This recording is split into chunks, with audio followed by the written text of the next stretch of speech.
오늘도 참 고생 많으셨습니다. 세상의 모든 소음이 잠들고 오직 나만의 스탠드 불빛만 남은 이 시간. 밤샘 라디오 문을 엽니다. 안녕하세요, 쌤입니다. 안녕하세요. 조용히 여러분의 밤을 지켜드릴 지우입니다. 오늘 밤에는 비가 내려서 그런지 방 안이 더 차분하게 느껴지네요. 맞아요.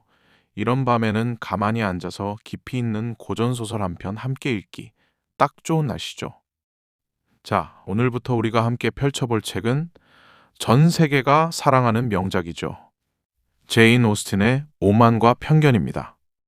쌤은 혹시 이 소설 하면 뭐가 먼저 떠오르세요? 아무래도 로맨스 소설의 고전이라는 이미지가 강하죠.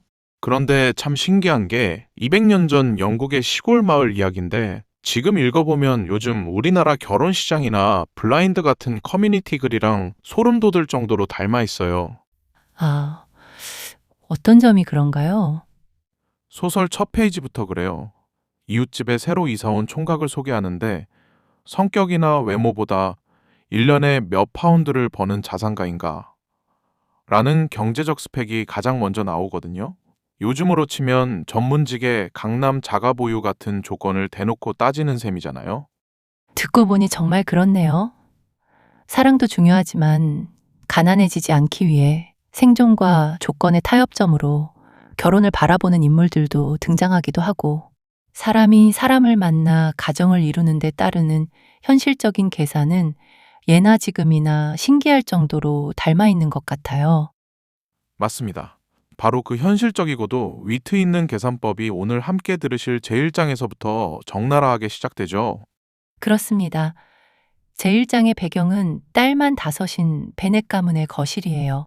딸들을 좋은 곳에 시집 보내는 게 인생 목표인 베넷 부인은 엄청난 재산을 가진 젊은 독신 청년 빅리가 이웃 마을로 이사를 온다는 소식을 듣고 흥분해서 남편을 달달 볶기 시작합니다. 그 곁에서 부인의 속물적인 모습을 짓궂게 놀려대는 남편 베넷 씨의 뼈있는 농담들을 듣다 보면 나도 모르게 피식 웃음이 터져 나오는데요. 자, 문학 역사상 가장 유명한 첫 문장으로 꼽히는 구절이죠. It is a truth universally acknowledged that a single man in possession of a good fortune must be in want of a wife. 재산이 많은 독신 남성이라면 아내가 필요할 것이라는 사실은 보편적인 진리이다 라는 말인데요. 사실 이 문장은 진짜 그렇다는 게 아니라 돈 많은 남자 나타나면 동네에 딸 가진 부모들이 가만 안 두지 라는 당대 현실을 비꼰 위트 있는 문장이에요. 와, 이 한 문장만으로도 결혼에 있어서 개인의 감정보다 현실적인 조건에 크게 영향을 받던 시대상을 엿볼 수 있네요. 조건과 마음 사이에서 흔들리는 인간의 본성을 날카롭게 꼬집은 제인 오스틴의 문장들. 영어 원문 그대로 읽어드립니다. 이제 편안하게 숨을 내쉬고 흘려들어 보세요. 챕터 1 시작합니다. Chapter 1 It is a truth universally acknowledged that a single man in possession of a good fortune must be in want of a wife. However little known the feelings or views of such a man may be on his first entering a neighborhood, this truth is so well fixed in the minds of the surrounding families that he is considered as the rightful property of some one or other of their daughters. My dear Mr. Bennet, said his lady to him one day, have you heard that Netherfield Park is let at last? Mr. Bennet replied that he had not. But it is, returned she, for Mrs. Long has just been here, and she told me all about it. Mr. Bennet made no answer. Do not you want to know who has taken it? Cried his wife impatiently. You want to tell me, and I have no objection to hearing it. This was invitation enough.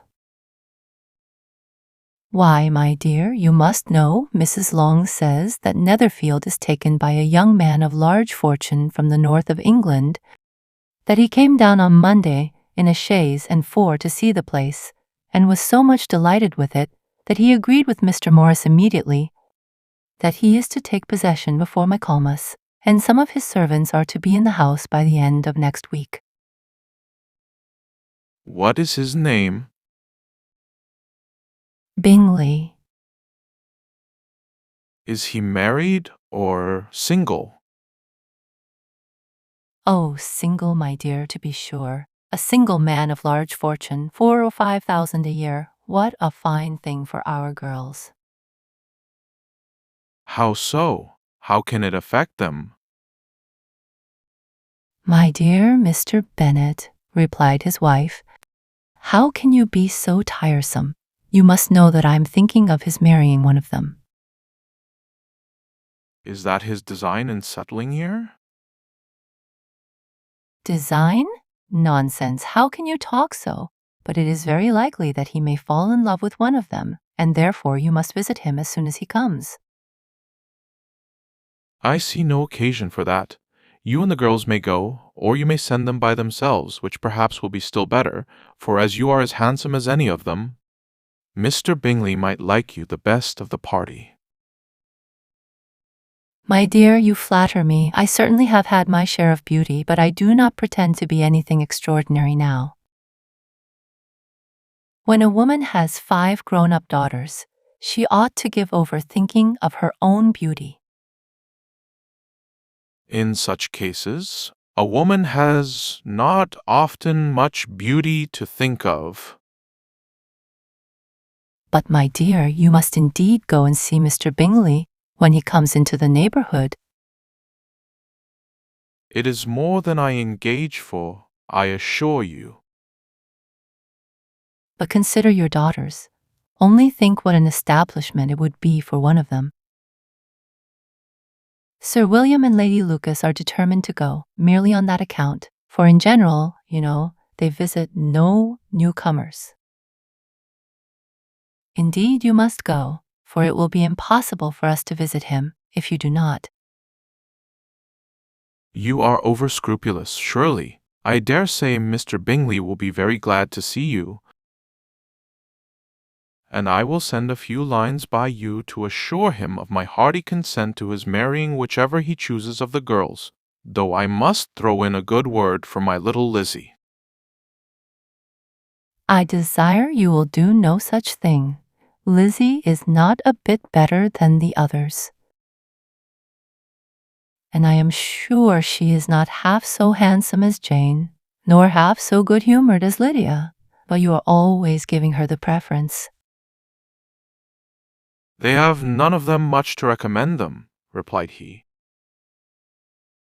They are all silly and ignorant like other girls, but Lizzie has something more of quickness than her sisters.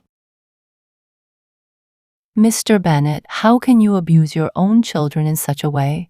You take delight in vexing me. You have no compassion on my poor nerves. You mistake me, my dear. I have a high respect for your nerves. They are my old friends. I have heard you mention them with consideration these 20 years at least. Ah, you do not know what I suffer. But I hope you will get over it, and live to see many young men of 4,000 a year come into the neighborhood. It will be no use to us if 20 such should come, since you will not visit them. Depend upon it, my dear, that when there are 20, I will visit them all. Mr. Bennet was so odd a mixture of quick parts, sarcastic humor, reserve, and caprice, that the experience of 23 years had been insufficient to make his wife understand his character. Her mind was less difficult to develop. She was a woman of mean understanding, little information, and uncertain temper. When she was discontented, she fancied herself nervous. The business of her life was to get her daughters married. Its solace was visiting and news. 오늘의 이야기. 베넷 부인은 큰 재산을 가진 미혼 신사 빅리가 이웃 저택으로 이사 온다는 소식을 듣고 크게 들뜹니다. 그녀는 딸들 중 한 명과 빅리가 인연을 맺기를 바라며 남편에게 꼭 먼저 찾아가 인사하라고 재촉합니다. 하지만 베넷 씨는 아내의 기대를 알면서도 계속 능청스럽고 비꼬는 농담으로 응수하며 그녀를 약올립니다. 두 사람의 티격태격하는 대화 속에서 가족의 성격이 자연스럽게 드러나고 특히 총명한 둘째 딸 엘리자베스, 리지를 아끼는 베넷 씨의 모습도 살짝 엿볼 수 있습니다. 이 장면은 앞으로 펼쳐질 오만과 편견 이야기의 시작이자 베넷 가족과 빅리의 첫 인연을 예고하는 중요한 도입부입니다.